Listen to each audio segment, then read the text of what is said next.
And Mr. Alfred's going to share with us a family hobby on stamp collecting. Everybody, let's give Mr. Alfred a big hand, please. Good afternoon. My name is Alfred and Hawk.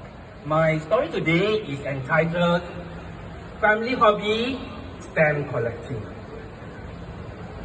Now this is a stamp album which I have collected the stamps for this stamp album over the years when I was just a child. Actually, it was my paternal grandfather, my Kong Kong, who actually started the family hobby of stamp collecting. He at first got my father involved, and then he dragged the grandchildren to be involved in this family hobby as well. Initially, I was not interested at all in stamp collecting.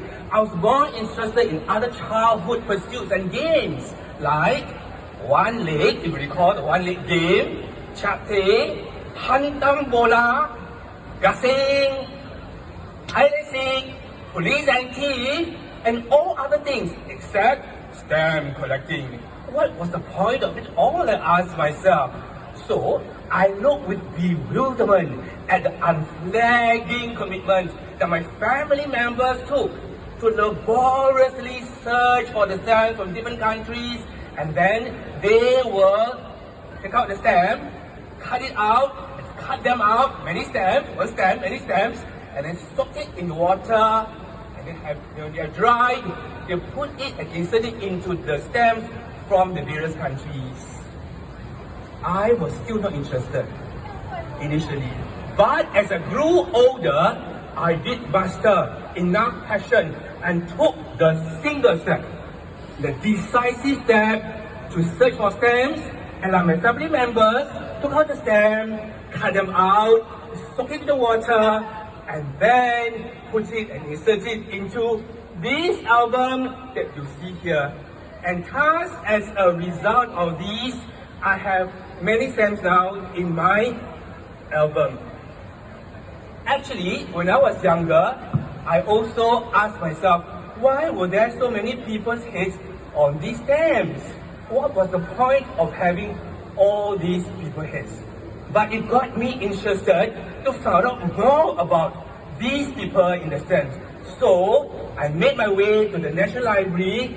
Back then, the only national library, the only public library was the library at Stanford Road. There, I would bury myself and read more about these people from different countries. And then I would be transported to China, to Malaysia, to India, to even Singapore, where I learned much more about the political setting, the sociology aspects of the country, the history, and many more. I was immersed, and as a result of which I learned more about these countries.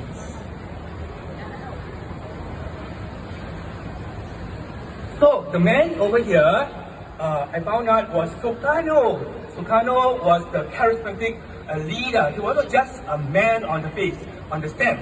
He was the charismatic leader, the nationalist leader who fought for Indonesia's independence. So charismatic that he gained independence for the Indonesians after being ruled by the Dutch for 3.5 centuries.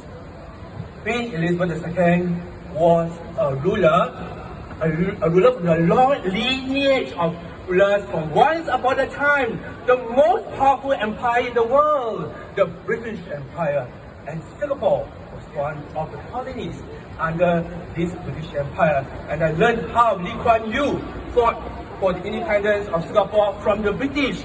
Merdeka! Merdeka! He fought for Singapore's independence.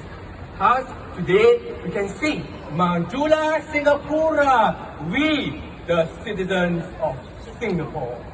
That was how stamp collecting got me interested to know more about the history, the political setting, the value, the lifestyle of the people at that time. So, stamp collecting therefore bears relevance and meaning to me. It brought my family together, and it's after all a meaningful activity for me and my family members. Thank you. Let's give Mr. Alfred a big hand, please.